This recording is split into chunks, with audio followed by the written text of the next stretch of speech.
What's one of the best ways to know how to lead yourself and others in the 21st century?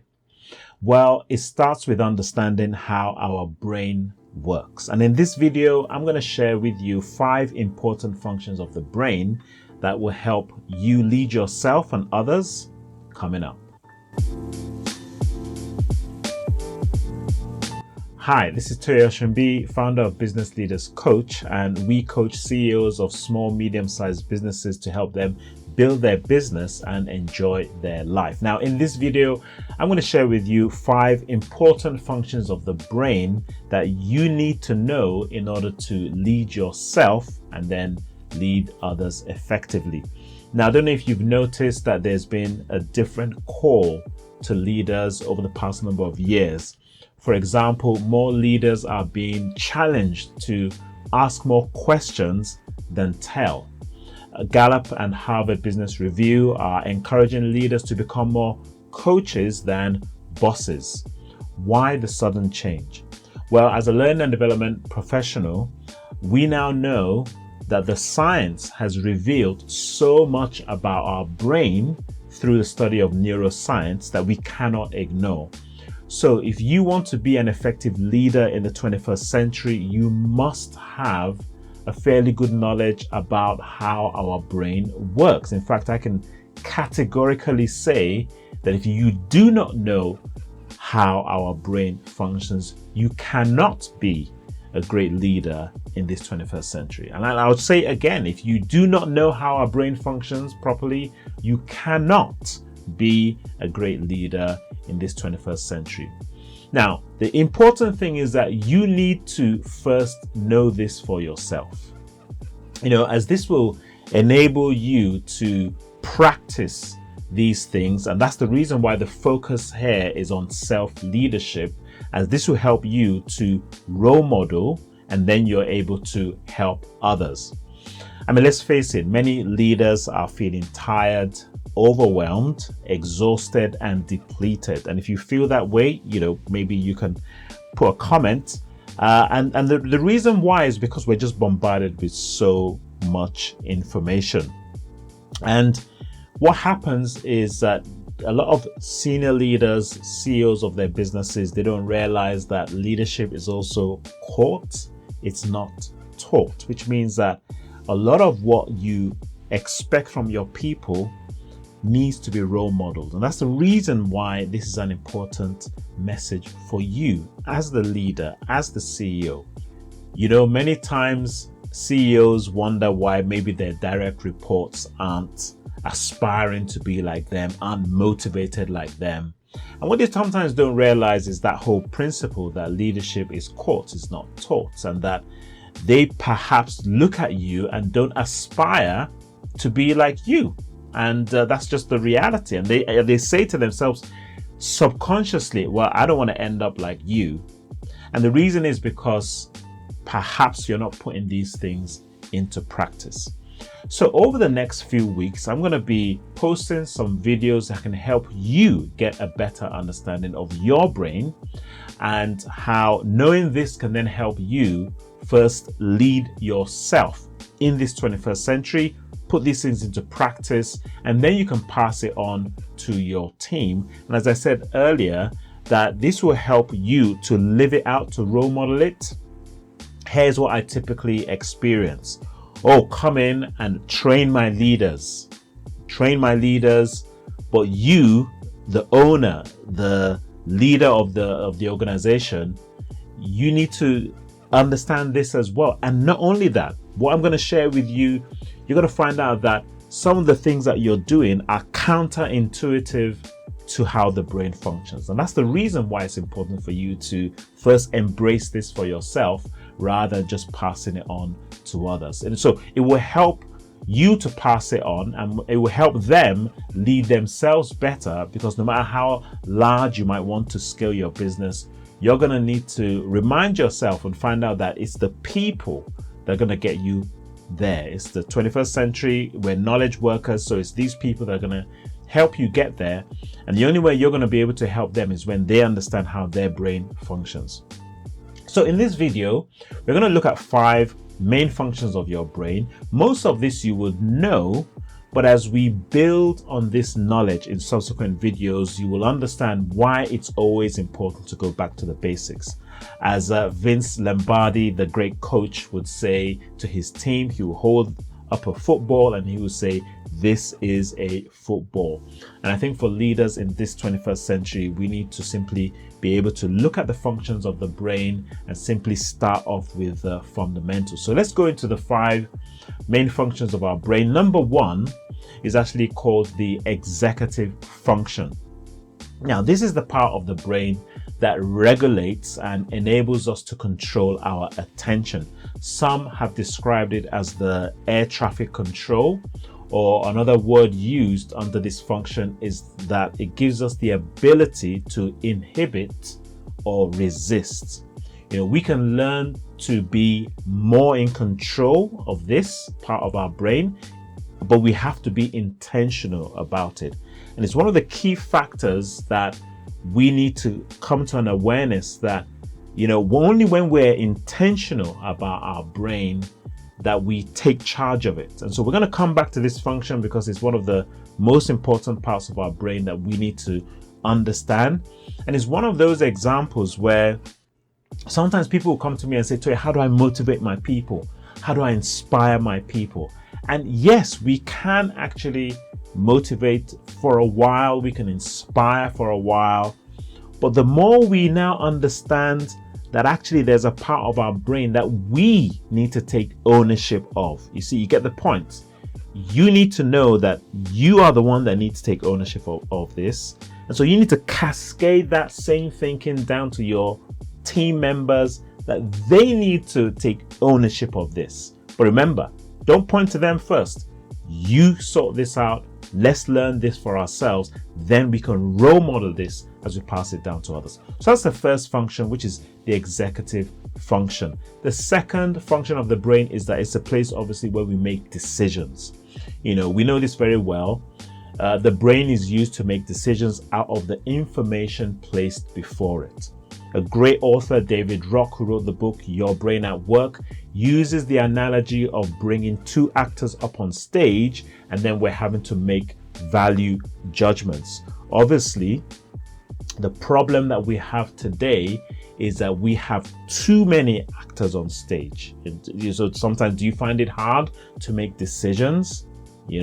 And if you go to the supermarket, as an example, now you have so many options of brands to choose. And we now know from science that there's a certain number that once there are too many options, the brain actually gets more confused and it actually might just choose not to make a decision. So you see the reason why this is becoming important, because this could be you giving people too many options, putting 1, 2, 3, 4, 5 things on the table, or saying we're going to have these 6, 7, 8 projects all at the same time and everybody's confused which one takes priority. See, understanding how our brain functions, it really helps us on how to make decisions. So the brain is used to make decisions, but the more we understand how it actually makes these value judgments, the more we can make the most of it. So that's the second function, which is decisions. The third is recall. Anything that has been stored in our memory, we try to bring it up to the forefront. So depending on how long that information has been stored, sometimes it might be difficult to bring it up. And what we now know is that the more busy our brain is, the more difficult it is to recall. And more important, all right, and this is the part that I think we all need to be aware of, is that when that happens, when we're under pressure, when we're put under pressure, you find out that it's very difficult to recall information. So for you, sometimes, we might not realize that maybe in a meeting, we ask somebody a question that they were not ready or prepared for, and we put that person under pressure, and that person simply can't remember. And sometimes they end up even lying. I mean, that's the impact that this lack of understanding has on our direct reports. And sometimes then we ask ourselves, why can't they just deliver? Why can't they do this? And we might not realize that we're actually sometimes causing this because of our lack of understanding of how our brain functions. Now, let me give you another scenario that you might relate to about recall. At the same time, on the flip side of things, when our brain quietens down, when we remove all those thoughts and worries and anxieties away, guess what? We can recall things. And this is the reason why, and again, you can put a comment below, is that when we take a shower, when our brain is at a certain state, that all of a sudden creative ideas and things that we didn't remember before, all of a sudden they can come to the forefront. And that's the reason why it's important to know how we can quieten down our brain, and we'll get to that in subsequent videos. So that's the third one, is recall.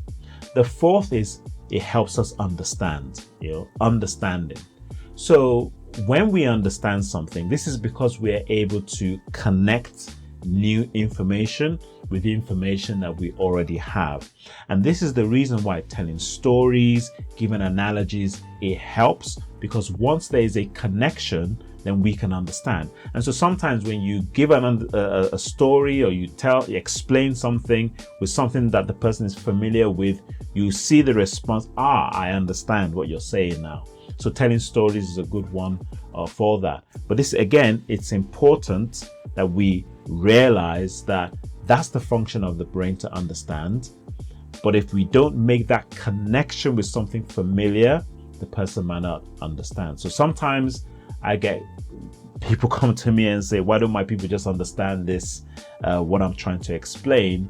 And perhaps it's more about us not making it brain friendly for people to understand. The fifth is then memorize. This is when we are now taking in new information and getting it to become part of the backstage or into our recall, something that we can then bring back up. And there are ways of how we can do this. But one of the things that we have got to understand now, based on neuroscience, is that in the past, they would be the saying that you can't teach old dogs new tricks and things like that. But that's not true, that we can all have a healthy memory. There are techniques and strategies that we can talk about later on about how we can do that.